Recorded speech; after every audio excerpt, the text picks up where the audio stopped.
বলাঙ্গের কোনো প্রজন্ম নয়। এই প্রজন্ম সেই প্রজন্ম, আপনি যদি সত্য এবং ন্যায়ের পথে থাকেন, আপনি যদি তাকে যুক্তি দিয়ে প্রাসঙ্গিকতা বোঝাতে পারেন, এই প্রজন্ম আপনার জন্য রক্ত দেবে, জীবন দিবে। আবার আপনি যদি লুটপাট, অর্থ পাচার, চাপাবাজি, ক্ষমতার অপব্যবহার এসব শুরু করেন, এই প্রজন্ম আপনাকে ছুঁড়ে ফেলবে। এমন একটি বাস্তবতায় আমরা আমাদের জায়গা থেকে মনে করি যে ভারতের যে রাজনৈতিক ও সাংস্কৃতিক আধিপত্য প্রতিরোধের কথা বলা হচ্ছে, আমরা যদি এটি প্রতিরোধ করতে চাই, এই প্রজন্মকে আমার আগে বোঝাতে হবে যে এই আধিপত্যটা কিভাবে করছে। এই প্রজন্মকে তার আগে বোঝাতে হবে 16 বছরে কিভাবে জোর করে আমাদের দেশের উপরে, দেশের মানুষের উপরে এই আধিপত্যবাদ চাপিয়ে দেওয়া হয়েছে। কোন কোন জায়গাগুলোতে, শুধু রাজনৈতিক সাংস্কৃতিক ক্ষেত্রে নয়, বরং দেশের প্রত্যেকটা সিস্টেমে কিভাবে প্রত্যক্ষ এবং পরোক্ষভাবে ভারতের আধিপত্যবাদ প্রতিষ্ঠিত হয়েছে। বিগত 16 বছরে আওয়ামী লীগ ভারতকে বাংলাদেশের মনিবের কাতারে নিয়ে গিয়েছে এবং নিজেরা স্বেচ্ছায় দাসত্ব বরণ করেছে শুধুমাত্র নিজেদের ক্ষমতাকে সিকিউর করার জন্য। তাদের কাছে দেশ, দেশের মানুষ, দেশের সার্বভৌমত্বের চেয়ে ক্ষমতার মূল্যটা বেশি ছিল।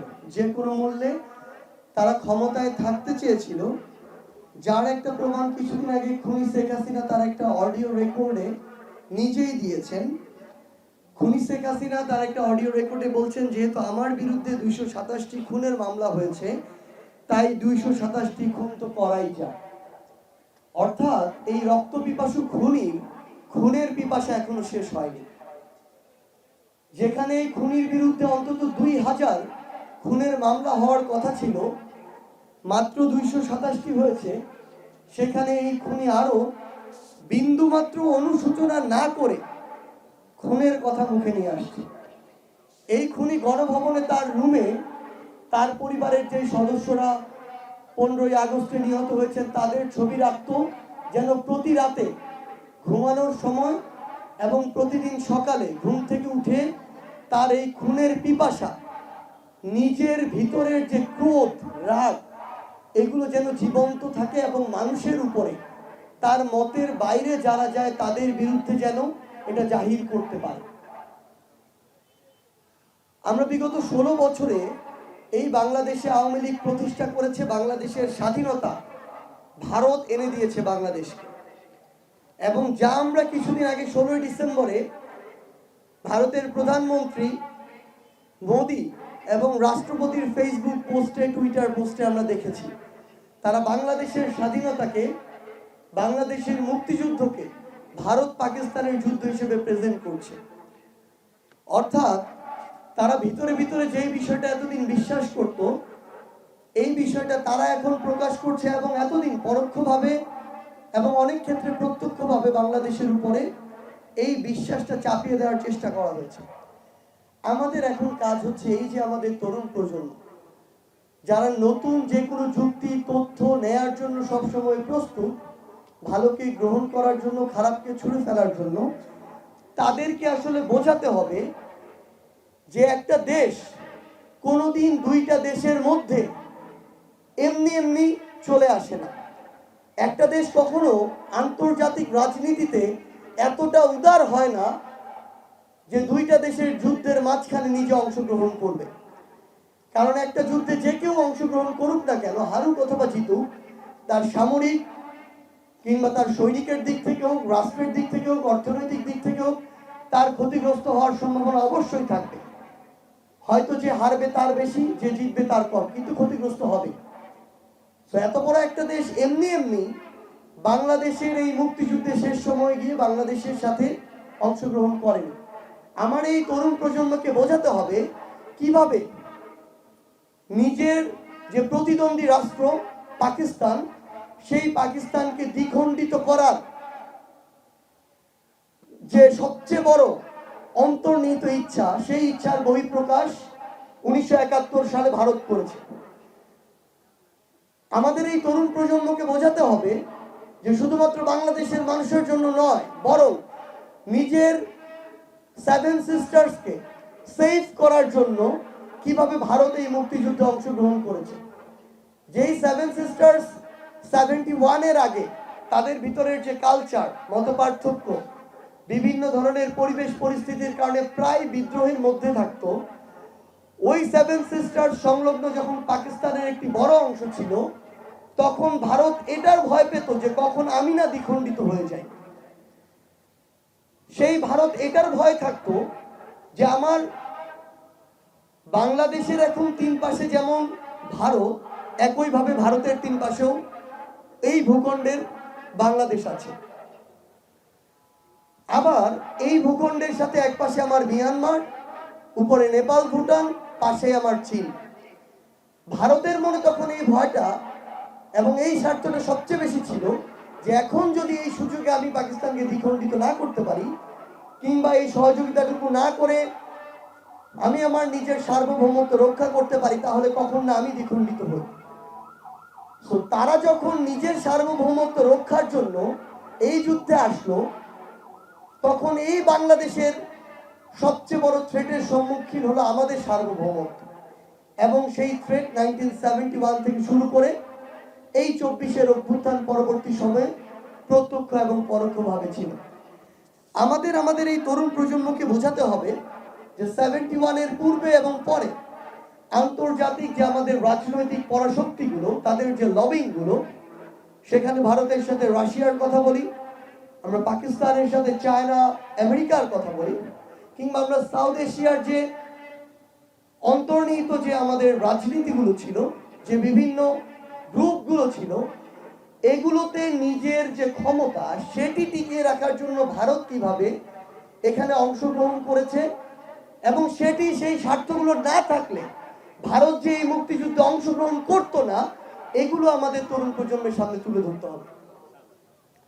তো আমরা যখন আমাদের জায়গা থেকে এই বিষয়গুলো তুলে ধরতে পারবো, তখন তরুণ প্রজন্মের কাছে এটিকে আমরা খণ্ডন করতে পারবো। আমরা আধিপত্যবাদ যদি খণ্ডন করতে চাই, এই আধিপত্যবাদ যেই প্যারামিটারগুলো দিয়ে তৈরি হয়েছে সেগুলো আমাদের আগে ভাঙতে হবে। আমরা আমাদের জায়গা থেকে মনে করি যে আমরা যদি আমাদের এই ইয়াং জেনারেশনকে এই রিজনগুলো দেখাতে পারি, তাহলে আধিপত্যবাদ ভাঙার যে প্রসেসটা, এটা সাস্টেইন করবে। আদারওয়াইজ আবার আজকে থেকে 2, 4, 5 বছর পরে বা 10 বছর পরে যদি এই আধিপত্যবাদের সহযোগী অন্য যে কেউ যে কোনো ফর্মে আসে, তাহলে এটা আবার নতুন করে তারা গড়ে তোলার চেষ্টা করবে। সো আমাদের জায়গা থেকে আপনাদের সকলের প্রতি অনুরোধ থাকবে, যে যার জায়গা থেকে পারে, একজন শিক্ষাবিদ, একজন সিভিল সোসাইটির অংশ, রাজনীতিবিদ, ধর্মীয় যারা নেতা রয়েছেন, সকলে যেন আমরা আমাদের জায়গা থেকে 71-এর সময় এবং তার পরবর্তী সময়ে ভারতের যে ভূমিকা, যেই ভূমিকাগুলো কোনগুলো ভারতের স্বার্থে ছিল, কোনগুলো আমাদের স্বার্থে ছিল, এগুলো যেন আমরা স্পষ্টভাবে আমাদের লেখায়, কথায়, চিন্তায় তুলে ধরি। এবং 71 পরবর্তী সময়ে কিভাবে স্পেশালি ওই 72-এর শুরুর দিকে ভারতের ওই সৈন্যরা আমার দেশ এক কথায় লুটপাট করেছে। আমার দেশের যখন যেই ঘরে ঢোকার ইচ্ছা হয়েছে ঢুকেছে, আমার যে মা বোনকে ছুঁয়ে দেখতে চেয়েছে ছুঁয়ে দেখেছে, সম্ভ্রমের হানি ঘটিয়েছে, এই কথাগুলো বাংলাদেশের সামনে, মানুষের সামনে আসা উচিত। তখনই আমরা এই রেজিমটা ধীরে ধীরে আমাদের জায়গা থেকে ভাঙতে পারবো।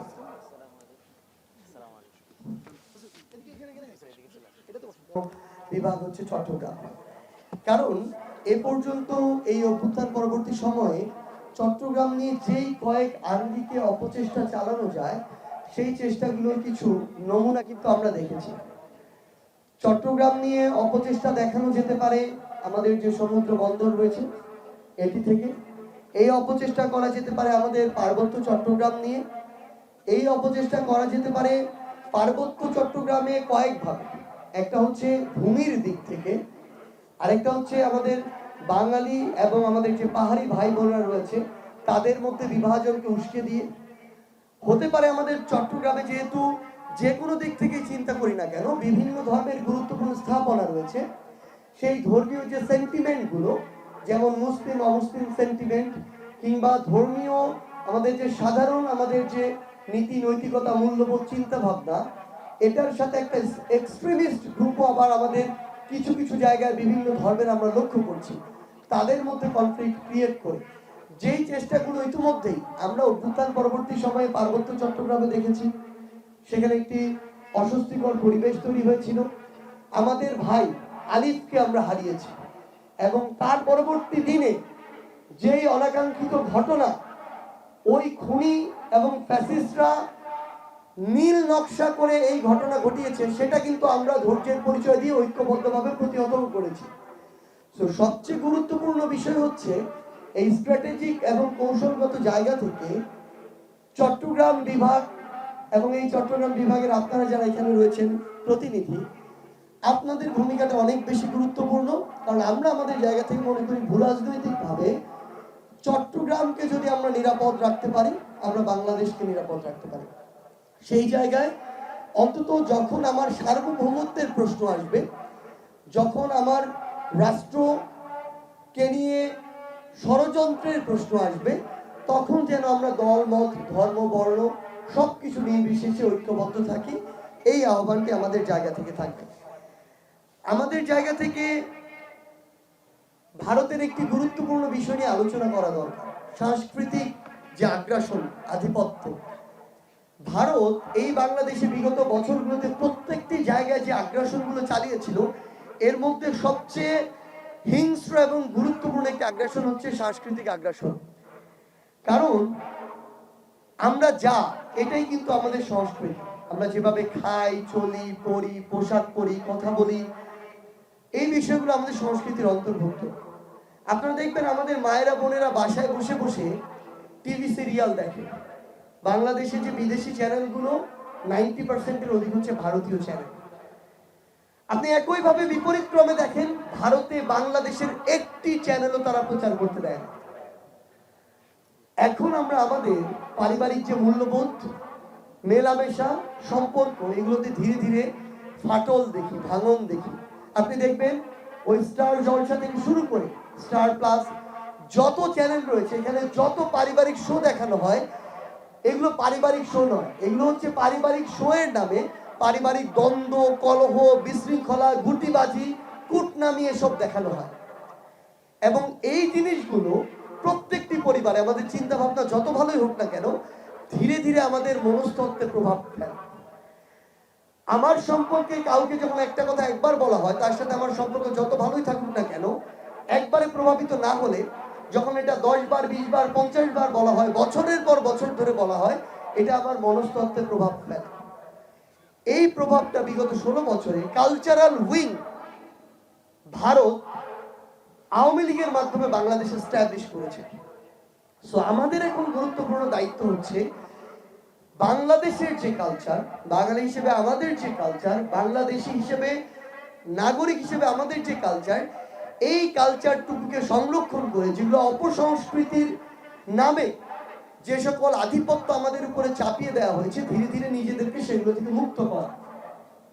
এবং আমরা আমাদের জায়গা থেকে মনে করি এই যে ভারত আওয়ামী লীগের মাধ্যমে আমাদের উপরে এই সফট পাওয়ার অ্যাপ্লাই করেছে এতদিন ধরে, আমাদের আগে এই সফট পাওয়ার নিজেদের এমন যেটা আমাদের স্বকীয়, আমাদের সেটা আগে নতুন করে আমাদের তৈরি করার প্রসেসে যেতে হবে।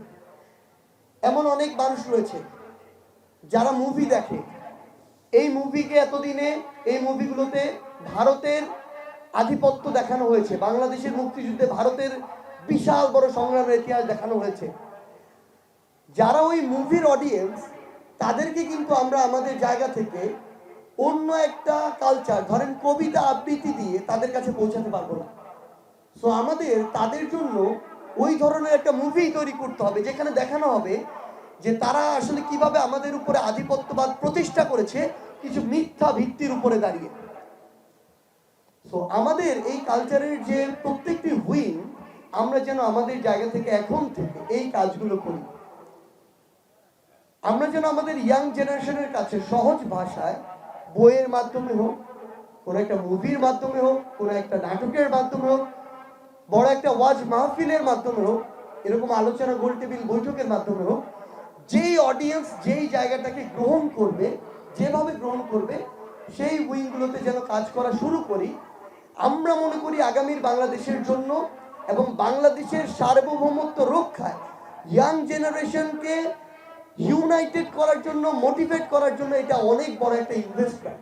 ব্যতীত এমন একটা দেশ নেই যে দেশের সাথে ভারতের ভালো সম্পর্ক।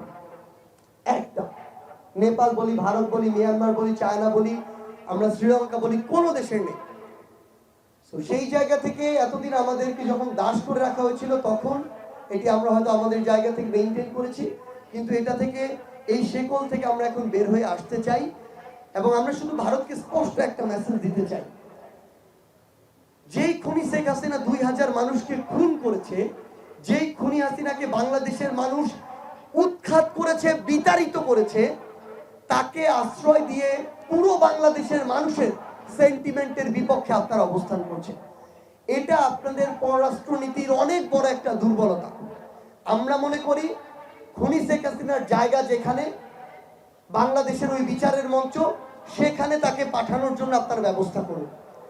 আমরা আমাদের জায়গা থেকে স্পষ্ট করে বলি, আগামীর বাংলাদেশের সাথে ভারতের প্রত্যেকটি সম্পর্ক ভারত বাংলাদেশকে কাজের মাধ্যমে যেভাবে ট্রিট করছে তার উপরে নির্ভর করবে। এই সম্পর্ক যদি শোষণের হয়, আধিপত্যবাদের হয়, তাহলে এই সম্পর্ক খুব একটা স্থায়ী হবে না।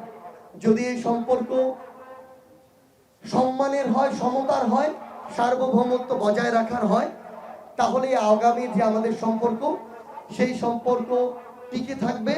এবং আমরা শুধু একটি জিনিসই বলি, ধর্মীয় মতবাদকে পুঁজি করে যেই আধিপত্যবাদ ভারত করার চেষ্টা করছিল, এবং সেটা থেকে বের হয়ে এসে যে অসংখ্য আধিপত্যবাদ কায়েম করে এবং ডমিনেট করে এই অঞ্চলে ভারত পরাশক্তি হয়ে উঠতে চায়, এই নীল নকশা শুধু বাংলাদেশ নয়, এই অঞ্চল, এই উপমহাদেশ, এই রিজিয়নের যে আগামীর প্রজন্ম, তারা এগুলোতে আর বিশ্বাস করে না। সো আমরা আপনাদেরকে সহ পুরো বাংলাদেশকে অনুরোধ করব, শুধু ভারত নয়, পৃথিবীর যে কোনো দেশের আধিপত্যবাদের বিরুদ্ধে আমাদের অবস্থান সবসময় থাকুক, এবং এটি প্রয়োজনে আমরা আমাদের জীবনের বিনিময়েও আমাদের দেশের, আমাদের মানুষের সার্বভৌমত্ব রক্ষা করব।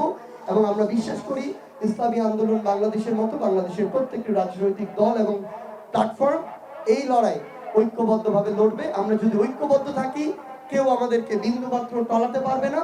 ইনশাআল্লাহ আমাদের দেখা হবে হয় রাজপথের সংগ্রামে অথবা বিজয়। ইনকিলাব জিন্দাবাদ।